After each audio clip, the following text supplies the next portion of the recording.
All right, I have really been enjoying my read through Inspired Talks. There's so many things now, actually, that I've read in the last 3 days that I can share for the next week that I'm really excited about. And the first one is this wonderful instruction from Swami Vivekananda that touches all the different levels that I like to talk about and posit as possibilities. He says, learn to feel yourself in other bodies, to know that we are all one. That's that practice of empathy. It's like when you hear a person's thoughts, don't judge the thought and compare it to your own. Step into that person's mind. Ask the questions that you need to ask to find out how you would say the same thing.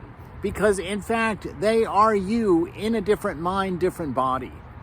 And so to practice that kind of empathy, that kind of respect for each other's thinking and ideas and views, and investigating them in a real way so that then they can be talked about.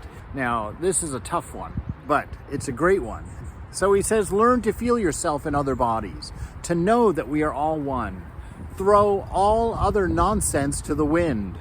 Spit out your actions, good or bad, and never think of them again. What is done is done.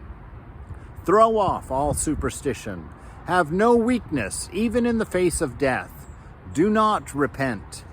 Do not brood over your past deeds, and do not remember your good deeds. Be free. The weak, the fearful, the ignorant will never reach Atman.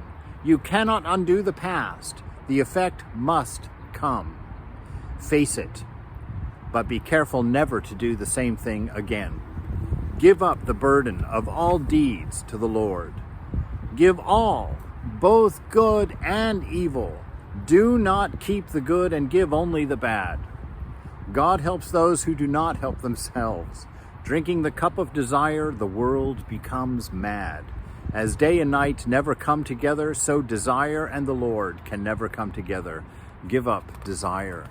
So what he's talking about here, oh my gosh, this freedom. He says, be free. How? By throwing off all of your actions. By throwing off your whole past. Getting rid of it. Why?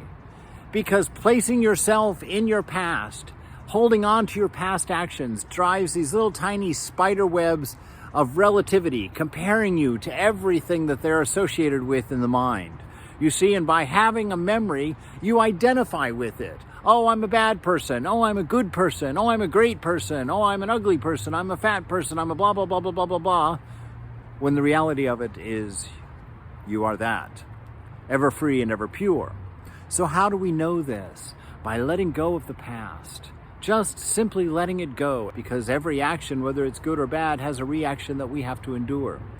If we hold on to those actions with the past, we have those thousands of spider webs binding us into an idea of self that's small and limited, instead of knowing that self in the moment, that's ever free, that's undefined, that can be anything and do anything in the moment, that you are forever free. This I can't not share this verse here with you. It's a powerful one, a scary one, actually, and an interesting one, especially for us devotional folks. But you see how Vivekananda so casually can switch in between the idea of jnana, the idea of one without a second, of Advaita Vedanta, and Bhakti Yoga, with that divine personal God, that relationship with God manifest, and how they are not contradictory in his mind, that they are both real, and that is one of the big mysteries of living. But this verse that I wanted to share, this sentence is amazing. He says, your own will is all that answers prayer. Only it appears differently under the guise of different religious conceptions. To each mind, we may call it Buddha, Jesus, Krishna, Jehovah, Allah, but it is only the self, the I. Now this is very interesting, that your will is the only thing that answers prayers. And we have this sense of other, interestingly enough, because we're not in charge of our will. We can't make ourselves do things. That's what gives us this sense of dichotomy, this sense of splitness, this sense of God outside and us inside, or world outside and us inside. This whole notion of separation and division comes because of our lack of ability to concentrate and focus, which is what is necessary for controlling the will, which is ultimately what answers our prayers. Now, think about that one for a while. It doesn't remove God, it redefines God, is what it does.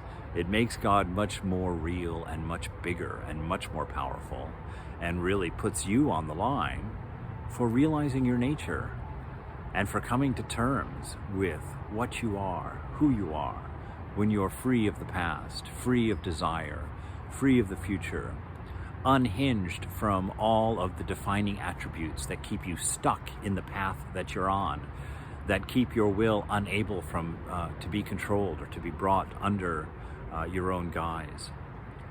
So, what does he say then? He says, practice that empathy. Really work on seeing this oneness in all things. Really draw close to each other and be a strength. Have no desire for yourself. Work for others. Work for the betterment of all. And in that, you will be what you are. That bastion of love. That amazing wonder of intelligence. And that blissful, amazing, wonderful experience of being.